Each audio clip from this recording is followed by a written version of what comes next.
আর আলোচনার বিষয় হলো জিকির। জিকির নিয়ে আপনাদের সামনে আজকে আমি কিছু কথা বলতে চাই। ওমা তৌফিকি ইল্লা বিল্লাহ। সকলে বলুন আমিন।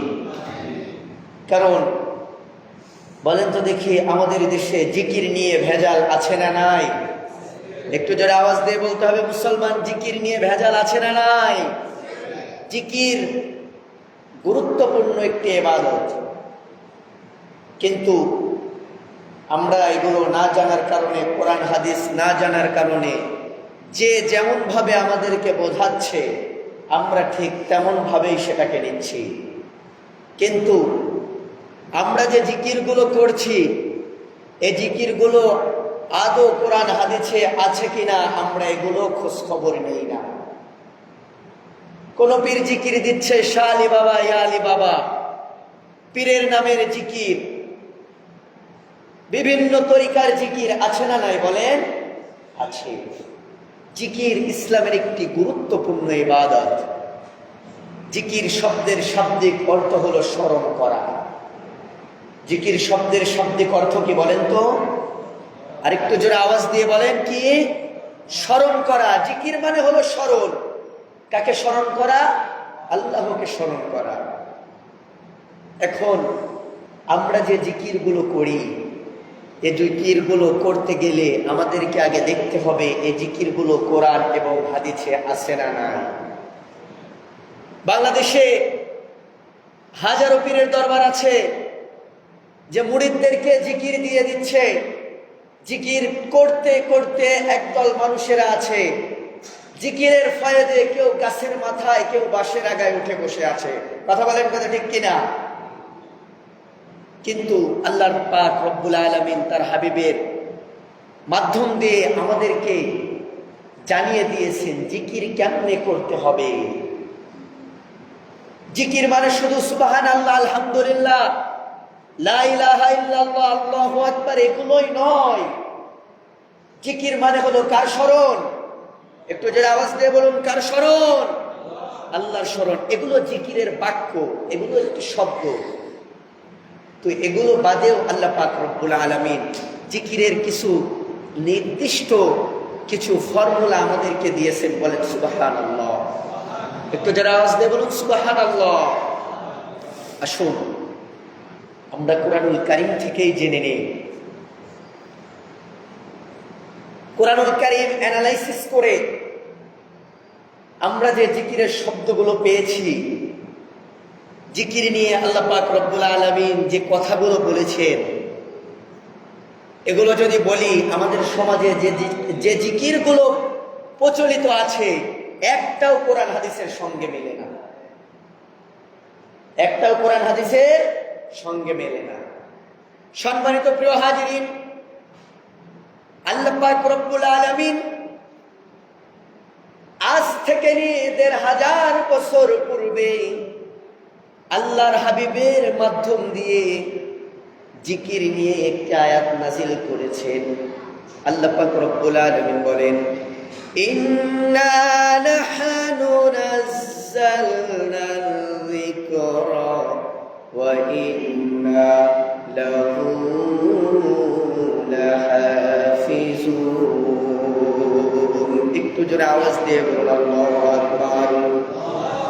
সূরা হিজ 14 নম্বর পারা, 1 নম্বর পৃষ্ঠা, 7 নম্বর লাইন, 1 নম্বর রুকুর 9 নম্বর আয়াত। এটা তাফসীর ইবনে কাসির থেকে বলছি। তাফসীরে তাফহিমুল কোরআনের ভেতরেও পেয়ে যাবেন বাংলা অর্থ সহ যে সমস্ত কোরআনগুলো রয়েছে। এই কোরআনগুলো খুলে যদি এই আয়াতের অর্থ দেখেন, দেখতে পাবেন আল্লাহ পাক রব্বুল আলামিন ঘোষণা দিয়েছেন, ইন্না নাহনু নাযালনা যিকরা ওয়া ইন্না লাহু লাহাফিজুন। নিশ্চয়ই আমি আল্লাহ পাক রব্বুল আলামিন যে জিকির নাজিল করেছি, এই জিকির হেফাজতের দায়িত্ব পৃথিবীর কাউরে দেই নাই। এই জিকির হেফাজতের দায়িত্ব আমি আল্লাহ আমার নিজের হাতেই রেখে দিয়েছি। জোরে বলেন সুবহানাল্লাহ। একটু জোরে আওয়াজ দিয়ে বলুন সুবহানাল্লাহ। আল্লাহ পাক রব্বুল আলামিন এখানে জিকির শব্দের প্রথম নম্বর অর্থ করলেন, জিকির মানে হলো কোরআন শরীফ, জিকির মানে হলো আল্লাহর কোরআন। একটু জোরে আওয়াজ দিয়ে বলতে হবে জিকির মানে কি? আরো জোরে আওয়াজ দিয়ে বলেন মুসলমান, জিকির মানে কি? আল্লাহ পাক রব্বুল আলামিনের কোরআন।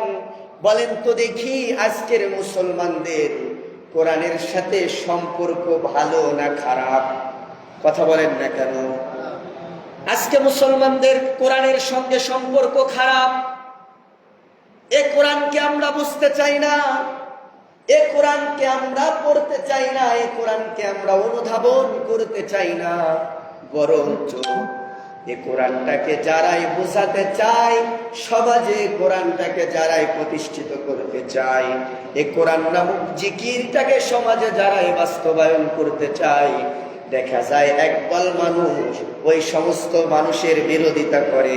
বলেন তো দেখি এমন মানুষ এই মিধা কসুয়া আছে না নাই? কথা বলেন না কেন? আছে না নাই? আরো জোরে আওয়াজ দিয়ে বলেন আছে না নাই? আল্লাহ পাক রব্বুল আলামিন সর্বপ্রথম জিকিরের অর্থ করলেন, জিকির মানে হলো কোরআন। আল্লাহ পাক রব্বুল আলামিন বলে দিলেন, আমার কোরআনটাকে যখন সমাজে বাস্তবায়ন করতে যাবে আমার বান্দারা, আমার কোরআনটাকে যখন সমাজে প্রতিষ্ঠিত করতে চাইবে, তখন একদল আবু জেহেল মার্কা মানুষ আসবে, যারা এই কোরআনটাকে মিটিয়ে দেওয়ার চেষ্টা করবে। বিগত দিনে আমরা দেখেছি অসংখ্য মানুষ এই জমিন থেকে কোরআনকে মিটিয়ে দেওয়ার ষড়যন্ত্র করেছে। কথা বলেন, কথা ঠিক কিনা? আল্লাহর কোরআন আজও আমাদের মাঝে আছে, কিন্তু যারা এই কোরআনকে মিটিয়ে দেওয়ার ষড়যন্ত্র করেছিল, তারা আজকে এ দেশ ছেড়ে মামুবাড়ি দিল্লি গিয়ে আশ্রয় নিয়েছে। কথা বলেন, কথা ঠিক কিনা? সম্মানিত প্রিয় হাজিরিন, বিসমিল্লাহর বা থেকে নিয়ে নাসের সিন পর্যন্ত এর ভেতরে যা কিছু আছে সব কিছু নাজিল করেছেন কে? আরো জোরে আওয়াজ দিয়ে বলেন, নাজিল করেছেন কে? কার জন্য নাজিল করেছে? বান্দার জন্য। কার জন্য? বান্দার জন্য। হুদাল লিন্নাস ওয়া বাইয়িনাতিন মিনাল হুদা ওয়াল ফুরকান। কোরআনুল কারীমের ভেতরে বলা হয়েছে একমাত্র মানুষের হেদায়েতের জন্য আল্লাহ পাক রব্বুল আলামিন আসমান থেকে, লাউহে মাহফুজ থেকে আসমানি ঐশী বাণী মহাগ্রন্থ আল কোরআন নাজিল করেছেন। বলেন সুবহানাল্লাহ। তাহলে জিকির শব্দের প্রথম আমরা যে অর্থ পেলাম, জিকির মানে হলো কোরআনুল কারীম। এখন আমরা অনেকে আছি এ জিকির ও জিকির করি, কিন্তু এখন যদি আপনাদেরকে প্রশ্ন করি যে সারা মাসের ভেতরে, সারা সপ্তাহের ভেতরে, সারা দিনের ভেতরে আল্লাহর কোরআন নামক এই জিকিরটা কয়বার করেন? অথচ আমাদের উচিত ছিল ফজরের নামাজ আদায় করার পরে আল্লাহর কোরআনটা খুলে নিয়ে বসা। কথা বলেন, কথা ঠিক কিনা? এক সময় গ্রামগঞ্জের বাড়ির আশপাশ দিয়ে গেলে বোঝা যেত যে গ্রামের মানুষেরা কতটা ধার্মিক। গ্রামগঞ্জে থেকে যখন কোনো বাড়ির আশপাশ দিয়ে ফজরের নামাজের পরে যখন যাওয়া যেত, তখন দেখা যেত গুনগুন গুনগুন করে মৌমাছি সুরের মতো কোরআনুল কারীম তেলাওয়াত হচ্ছে। কথা বলেন, কথা ঠিক কিনা? কিন্তু মানুষ এখন এতটাই আধুনিক হয়ে গিয়েছে, এতটাই আধুনিকতায় পৌঁছে গিয়েছে যে ফজরের নামাজের খোঁজ থাকে না। আবার ফজরের নামাজের পরে কোরআনুল কারীম তো পড়বে দূরের কথা, নামাজেই আসে না, নামাজই পড়ে না, ঘুম থেকে উঠে 8টার দিকে। কথা বলেন, কথা ঠিক কিনা? আর আমরা এদেরকেই বলি সমাজের সব থেকে বড় ভদ্র। সম্মানিত প্রিয় হাজিরিন, যদি ভদ্র হতো তাহলে তার দায়িত্ব হতো আল্লাহ পাক রব্বুল আলামিন যে কোরআনুল কারীম নাজিল করেছেন, এই কোরআনুল কারীমটা তেলাওয়াত করা। কথা বলেন, কথা ঠিক কিনা? দ্বিতীয় নম্বরে জিকির শব্দের যে অর্থ আমরা কোরআনুল কারীম অ্যানালাইসিস করে পেয়েছি, রিসার্চ করে পেয়েছি, আল্লাহ পাক রব্বুল আলামিন বলেন দ্বিতীয় নম্বরে জিকির মানে হলো উপদেশ। একটু জোরে আওয়াজ দিয়ে বলুন, জিকির মানে কি? জোরে বলেন, সকলে মিলে একসাথে বলেন, জিকির মানে হলো উপদেশ। আল্লাহ পাক রব্বুল আলামিন বলেন, ফাযাক্কির বিল কুরআনি মান ইয়াখাফু ওয়াঈদ। একটু জোরে আওয়াজ দিয়ে বলুন আল্লাহু আকবার। সূরা কফ 26 নম্বর পারা 19 নম্বর পৃষ্ঠা 11 নম্বর লাইন 3 নম্বর রুকুর 45 নম্বর আয়াত। এটা আল্লাহ পাক রব্বুল আলামিন তার হাবিবকে ডাক দিয়ে বললেন, হাবিব আমার, আপনার উম্মতদেরকে জানিয়ে দিন, আমার বান্দা বান্দীদেরকে জানিয়ে দিন। আল্লাহ পাক রব্বুল আলামিন তার হাবিবকে ডাক দিয়ে বলতেছেন, রাসূল আমার, আপনার উম্মতদেরকে আপনি জানিয়ে দিন, মানুষকে যখন আপনি উপদেশ দেবেন, যখন বক্তৃতা দেবেন, যখন কথা বলবেন, মানুষের মাঝে যখন আপনি আলোচনা করবেন, তখন এই কোরআনুল কারীম দিয়ে আপনি উপদেশ দেবেন। জোরে বলেন সুবহানাল্লাহ। আল্লাহ পাক রব্বুল আলামিন তার হাবিবকে জানালেন, হাবিব আমার, আপনার জীবনের প্রতিটি কথা হবে কোরআনুল কারীম থেকে। আল্লাহর হাবিব সাল্লাল্লাহু আলাইহি ওয়াসাল্লামের চরিত্র নিয়ে যখন সাহাবায়ে কেরাম যখন আল্লাহর নবীজির স্ত্রীর কাছে যখন বললেন, উম্মাহাতুল মুমিনিন মা আয়েশা রাদিয়াল্লাহু তাআলা আনহাকে যখন প্রশ্ন করলেন, ও উম্মাহাতুল মুমিনিন, আপনি বলে দিন আল্লাহর নবীজির চরিত্র কেমন? আল্লাহর নবীর স্ত্রী ডাক দিয়ে বললেন, কানা খুলুকুল কুরআন। আল্লাহ পাক রব্বুল আলামিনের কোরআন যেমন, আল্লাহর হাবিবের চরিত্র ঠিক তেমন। জোরে বলেন আল্লাহু আকবার। আরো জোরে আওয়াজ দিয়ে বলুন আল্লাহু আকবার। আজিম শব্দে আল্লাহর নবীকে আল্লাহ পাক রব্বুল আলামিন উপাধি দিয়েছেন। পৃথিবীর কোন পয়গম্বরকে, পৃথিবীর কোন নবীদেরকে আল্লাহ পাক রব্বুল আলামিন আজিম উপাধি দেননি। কোন নবীকে আল্লাহ পাক রব্বুল আলামিন খলিলুল্লাহ উপাধি দিয়েছে, কোন নবীকে আল্লাহ পাক রব্বুল আলামিন কালিমুল্লাহ উপাধি দিয়েছে। কিন্তু আল্লাহর হাবিব সাল্লাল্লাহু আলাইহি ওয়াসাল্লামের চরিত্র সম্পর্কে আল্লাহ পাক রব্বুল আলামিন যখন বলেছেন, আল্লাহ পাক রব্বুল আলামিন বলেছেন, আমার নবীর চরিত্র হলো পুত এবং পবিত্র। জোরে বলেন সুবহানাল্লাহ। আরো জোরে আওয়াজ দিয়ে বলুন সুবহানাল্লাহ। আল্লাহর নবীর চরিত্রের ব্যাখ্যা যেখানে করা হয়েছে, আল্লাহ পাক রব্বুল আলামিন আজিম শব্দে তাকে ভূষিত করেছেন। জোরে বলেন সুবহানাল্লাহ। আল্লাহ পাক রব্বুল আলামিন তার হাবিবকে ডাক দিয়ে বললেন, হাবিব আমার, আপনার জীবনের যত আলোচনা হবে, মানুষকে যখন আপনি উপদেশ দেবেন, মানুষের মাঝে যখন আপনি ওয়াজ করবেন, আপনার কমপ্লিট আলোচনা হবে এই কোরআনুল কারীম থেকে। জোরে বলেন সুবহানাল্লাহ। তৃতীয় নম্বরে আল্লাহ পাক রব্বুল আলামিন জিকিরের যে অর্থ করেছেন, আল্লাহ পাক রব্বুল আলামিন তৃতীয় নম্বরের অর্থ করেছেন, জিকির মানে হলো নামাজ। একটু জোরে আওয়াজ দিয়ে বলুন, জিকির মানে কি? আরো জোরে আওয়াজ দিয়ে বলেন, সকলে মিলে একসাথে বলেন, জিকির মানে কি? আল্লাহ পাক রব্বুল আলামিন বলেন, ইযা নুদিয়া লিস-সালাতি মিন ইয়াউমিল জুমআতি ফাসআউ ইলা যিকরিল্লাহি ওয়া যারুল বাই', যালিকুম খায়রুল লাকুম ইন কুনতুম তা'লামুন। জোরে আওয়াজ দিয়ে বলুন আল্লাহু আকবার। আরো জোরে আওয়াজ দিয়ে বলুন আল্লাহু আকবার। সূরাতুল জুমআ 28 নম্বর পারা 13 নম্বর পৃষ্ঠা 4 নম্বর লাইন 29 নম্বর আয়াত। এটা তাফসিরে তাফহিমুল কোরআন থেকে বলছে, আল্লাহ পাক রব্বুল আলামিন ডাক দিয়ে বলেন, আল মহান আল্লাহ পাক রব্বুল আলামিন বলেন, জিকির শব্দের অর্থ হলো নামাজ। মসজিদে যখন আজান হয়ে যাবে, সমস্ত কাজকর্ম ফেলে রেখে তোমরা আমার নামাজ নামক জিকিরের দিকে তোমরা ধাবিত হয়ে যাও। বলেন তো দেখি, এই ফয়সালা দিয়েছেন কে? আরো জোরে আওয়াজ দিয়ে বলেন, এই ঘোষণা দিয়েছেন কে? যখন মসজিদের আজান যখন তোমার কানে চলে যায়, সমস্ত কাজ কর্মকে ফেলে রেখে সমস্ত কাজকে তুমি ফেলে রেখে আল্লাহর জিকিরের দিকে, আল্লাহর স্মরণের দিকে, নামাজের দিকে তুমি ধাপিত হয়ে যাও। এই নামাজ তোমাকে অশ্লীল এবং ফাহিশা কাজ থেকে বিরত রাখবে। জোরে বলেন সুবহানাল্লাহ, আরো জোরে আওয়াজ দিয়ে বলুন সুবহানাল্লাহ।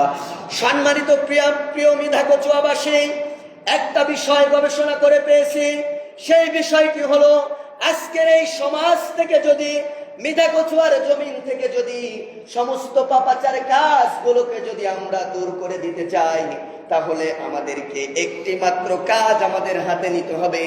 প্রতিটা মানুষকে নামাজের দাওয়াত দিতে হবে, প্রতিটা মানুষকে নামাজি বানাতে হতে হবে।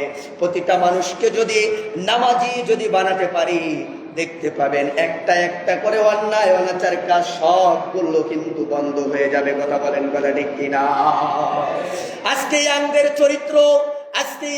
চরিত্র যদি হেফাজত করতে চাই, তাহলে তাদেরকে মসজিদমুখী করার দরকার আছে না নাই? আরো জোরে আওয়াজ দিয়ে বলেন, আছে না নাই?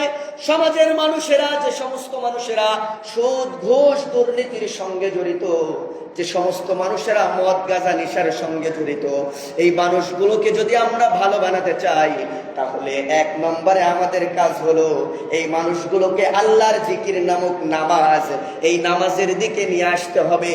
তাহলে এই নামাজই তাদেরকে অশ্লীল এবং ফাহিশা কাজ থেকে বিরত রাখবে। জোরে বলেন সুবহানাল্লাহ। আজকে মিধাকচুয়ার মাটিতে এত অন্যায় অবৈধ কাজ হওয়ার কারণ হলো, এত অন্যায় অবৈধ কাজগুলো চলার কারণ হলো একটি মাত্র কারণ আমি পেয়েছি, মসজিদ শূন্য থাকার কারণে, মসজিদে নামাজি ব্যক্তি না থাকার কারণে, মসজিদগুলো শূন্য হওয়ার কারণে আজকে দেখা যায় মিধাকচুয়ার অধিকাংশ যুবকেরা বদ নেশার সাথে জড়িত। কথা বলেন না ঠিক কিনা? শুধুমাত্র একটি মাত্র কারণ, এই নামাজের সাথে সম্পর্ক না থাকার কারণে। কথা বলেন কথা ঠিক কিনা?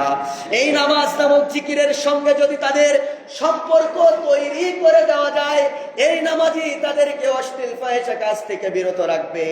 আমরা যারা এখনো নামাজ আদায় করি না, আল্লাহ পাক রব্বুল আলামিন আমাদেরকে যেন 5 ওয়াক্ত নামাজ আদায় করার মতো তৌফিক দান করেন। সকলে বলেন আমিন। আরো জোরে চিল্লায় বলুন আমিন।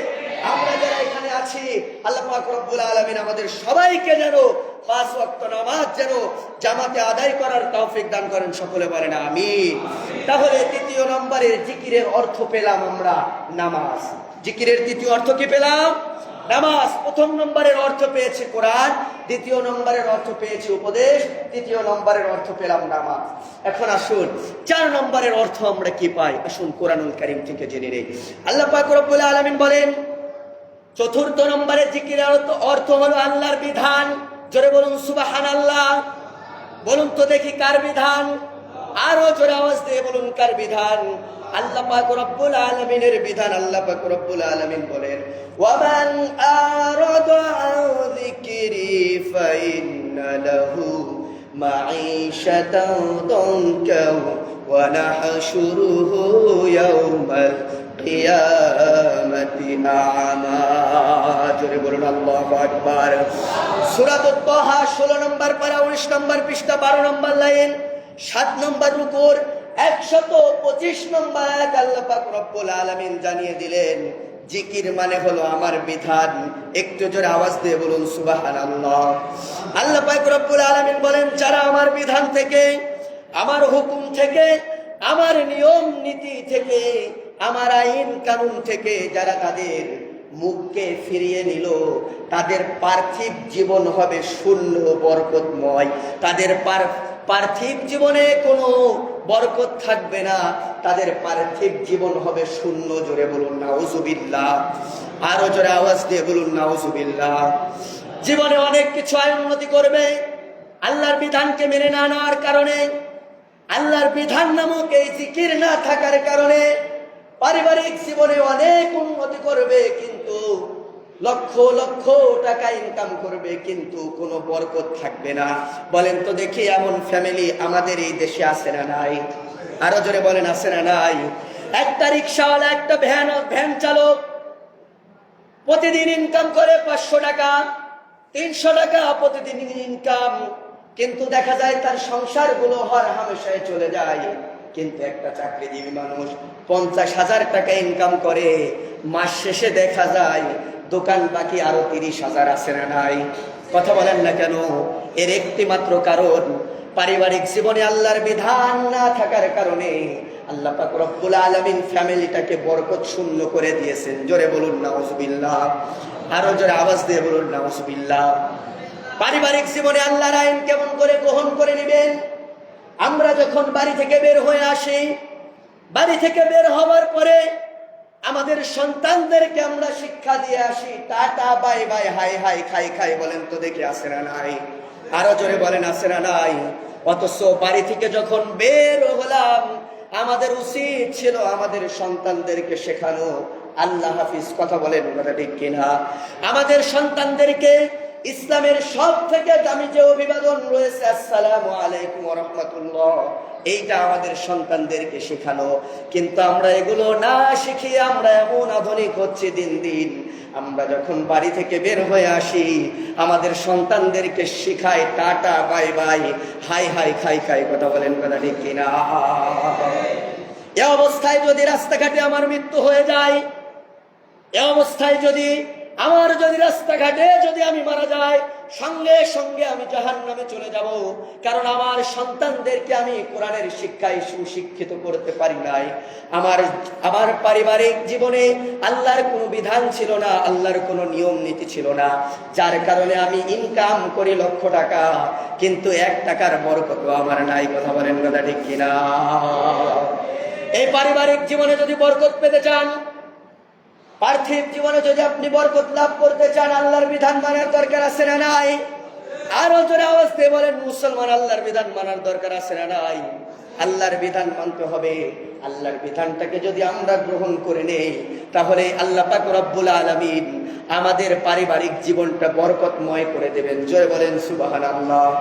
পারিবারিক জীবনের বরকত পেতে হলে শুধুমাত্র নিজে খেয়ে পরে বাঁচবেন, এর নাম শুধুমাত্র জিকির নয়। পারিবারিক জীবনে যদি আপনি বরকত পেতে চান, আপনি নিজে খেয়ে পরে বেঁচে থাকবেন, এইটা শুধুমাত্র ঈমানের দায়িত্ব নয়।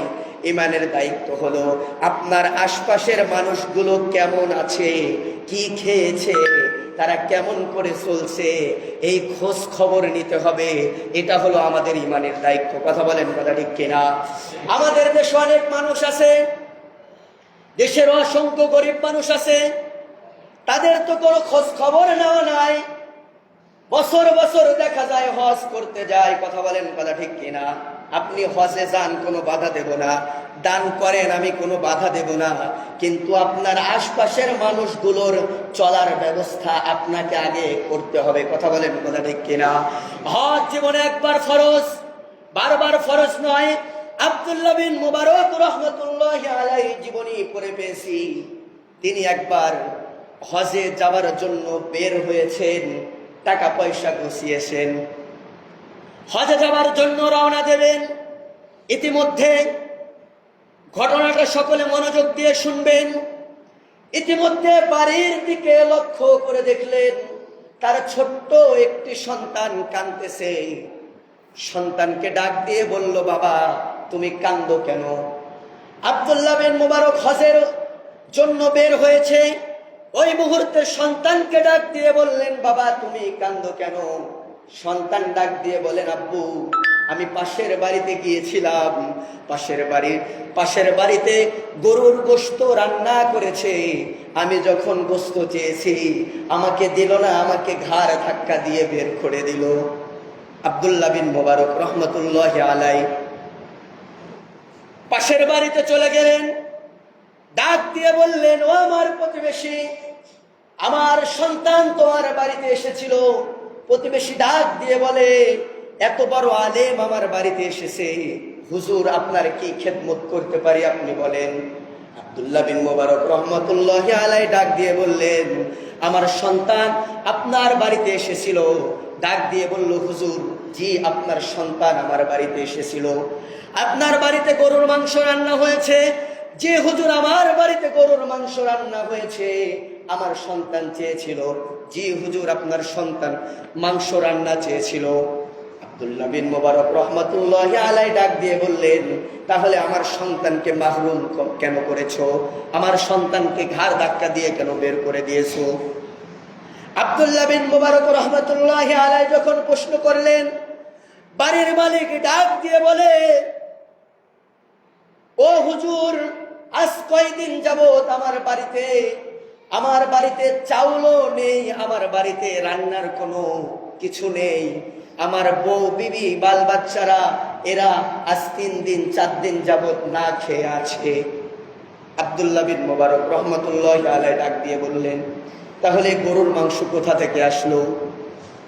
প্রতিবেশী ডাক দিয়ে বলল, হুজুর, আমি কাজের সন্ধানে ময়দানে গিয়েছিলাম, কোনো কাজ আমি পাইনি, পরিবারের লোকদেরকে বাঁচাতে হবে, এজন্য মাঠের ভেতরে দেখি একটি মরা গরু পড়ে আছে, জীবন বাঁচানোর তাগিদে ওখান থেকে কিছু গোস্ত আমি কেটে নিয়ে এসেছি, পরিবার বাঁচানোর তাগিদে এই গোস্তগুলো আমি রান্না করেছি। হুজুর, আমি তো জানি আপনারা ধনী মানুষ, যাকাত ফিতরার মালই আপনারা খান না, আর আপনার সন্তানকে আমি এই মরা গরুর মাংস কেমনে দেব? 2-3 বার ওকে বলেছি তোমাকে গোশত দেওয়া যাবে না। সে যখন শুনেছে, সে যখন এ কথা শুনেনি, তখন আমি তাকে ঘাড় ধাক্কা দিয়ে আমার বাড়ি থেকে বের করে দিয়েছি। হুজুর, আপনার সন্তানকে যদি মাংস না দিয়ে যদি আমি কোনো ভুল করে থাকি, আল্লাহর ওয়াস্তে আপনি আমাকে মাফ করে দেবেন। আব্দুল্লাহ বিন মুবারক রহমাতুল্লাহি আলাইহি প্রতিবেশীর 2 হাত চেপে ধরলেন, প্রতিবেশীর 2 হাত চেপে ধরে ডাক দিয়ে বলেন, ভাই আমার, আপনি আমার বাড়ির পাশের মানুষ, এত বড় বিপদের ভেতরে আছেন, আপনার খোঁজ খবর আমি নিতে পারি নাই। আমি যে হজে যাবার জন্য রওনা করেছি, ফরজ হজ আমি করেছি, নফল হজে যাওয়ার জন্য আমি রওনা করেছিলাম। এই যে টাকাগুলো নেন, আমি আর হজে যাব না, এই টাকাগুলো নিয়ে আপনি জীবনে প্রতিষ্ঠিত হন, কোনোদিন আর এই টাকাগুলো আমাকে ফেরত দিতে হবে না। জোরে বলুন আল্লাহু আকবার, আরো জোরে আওয়াজ দিয়ে বলুন আল্লাহু আকবার। শেষ পর্যন্ত 40 দিন পর হজ থেকে আব্দুল্লাহ বিন মুবারক রহমাতুল্লাহি আলাইহির বন্ধু 40 দিন পর হজ থেকে ফিরে এসে ডাক দিয়ে বলে, আব্দুল্লাহ বিন মুবারক, তুমি হজ থেকে কবে আসলে? আব্দুল্লাহ বিন মুবারক রহমাতুল্লাহি আলাইহি ডাক দিয়ে বললেন, বন্ধুরে, আমি এবছর আমি হজে যেতে পারি নাই। আব্দুল্লাহ বিন মুবারক রহমাতুল্লাহি আলাইহির বন্ধু ডাক দিয়ে বললেন, বন্ধু, আমি যখন খানায় কাবা যখন তাওয়াফ করি, দেখলাম তুমি আমার সামনে সামনে তাওয়াফ করছো। জোরে বলুন আল্লাহু আকবার, আরো জোরে বলুন আল্লাহু আকবার। আমি যখন মিনা মুজদালিফায় দেখলাম তুমি আমার সামনে, আমি যখন আল্লাহর নবীজির রওজা শরীফ যখন জিয়ারত করি, দেখলাম তুমি আমার সামনে, আমি যখন শয়তানকে পাথর মারি সে অবস্থায় আমি দেখলাম তুমি আমার সামনে। সত্যি করে বলো, তুমি হজ থেকে কবে আসলে? আব্দুল্লাহ বিন মুবারক রহমাতুল্লাহি আলাইহি সমস্ত ঘটনা খুলে বললেন, ডাক দিয়ে বললেন, বন্ধু, এবছর হজের টাকাগুলো আমার এক গরিব প্রতিবেশীকে আমি দিয়ে দিয়েছি আল্লাহর জন্য। জোরে বলুন, কার জন্য? আরো জোরে আওয়াজ দিয়ে বলুন, কার জন্য? আল্লাহর জন্য। সেদিন রাত্রে আব্দুল্লাহ বিন মুবারক রহমাতুল্লাহি আলাইহি ঘুমিয়ে গেলেন, তাকে আল্লাহ পাক রব্বুল আলামিন স্বপ্ন দেখালেন, আব্দুল্লাহ বিন মুবারক, তুমি হজে আসো নাই তো কি হয়েছে? তুমি এমন একটা কাজ করেছো যেই কাজের বিনিময় আল্লাহ পাক রব্বুল আলামিন তোমার এই কাজটাকে এত পছন্দ করেছে যে আল্লাহ পাক রব্বুল আলামিন একটা ফেরেশতাকে তোমার আকৃতি দিয়ে এবছর হজের কাজ সম্পাদন করেছে। জোরে বলেন সুবহানাল্লাহ। শুধু তাই নয়, আব্দুল্লাহ বিন মুবারক রহমাতুল্লাহি আলাইহি শুধু তাই নয়, আব্দুল্লাহ বিন মুবারক শুধু তাই নয়, হজের কাজ যে শুধু সম্পাদন হয়েছে শুধু তাই নয়, এবছর যত হাজী সাহেবেরা হজ করতে এসেছিল, তোমার এই দানের উসিলায় প্রতিটা হাজী সাহেবের হজকে আল্লাহ পাক রব্বুল আলামিন কবুল করে নিয়েছেন। জোরে বলুন আল্লাহু আকবার, আরো জোরে আওয়াজ দিয়ে বলুন আল্লাহু আকবার। শুধু নিজে খেয়ে পরে বাঁচবেন এর নাম ঈমান নয়, এর নাম জিকির নয়। জিকির হলো পারিবারিক পাশের খোঁজ খবর নেওয়া। কথা বলেন, কথা ঠিক কিনা? আমাদের খোঁজ খবর নিতে হবে যে আমার বাড়ির পাশের মানুষটা কেমন আছে, তার কি অবস্থা, কি অবস্থায় সে চলছে। মসজিদ মাদ্রাসায় দান করেন, কোনো আপত্তি নাই, কিন্তু বাড়ির পাশের মানুষটার আগে খোঁজ খবর নেন। অনেক সন্তান আছে সমাজে, অনেক মেধাবী সন্তান আছে, টাকা পয়সার অভাবে ভার্সিটির ফর্ম ফিল আপ করতে পারে না। কথা বলেন, কথা ঠিক কিনা? সম্মানিত প্রিয় হাজিরিন, সম্মানিত প্রিয় হাজিরিন, দান করার জায়গা খুঁজে পান না, এই সমস্ত জায়গাতে দান করে দেখবেন আল্লাহ পাক রব্বুল আলামিন আপনার জীবনটাকে বরকতময় করে দিয়েছেন, জীবনটাকে বরকত দিয়ে ভরপুর করে দিয়েছেন। জোরে বলেন সুবহানাল্লাহ, আরো জোরে আওয়াজ দিয়ে বলুন সুবহানাল্লাহ। আল্লাহ পাক রব্বুল আলামিন আমাদের প্রত্যেকের জীবনটাকে যেন জান্নাতি জীবন হিসাবে যেন কবুল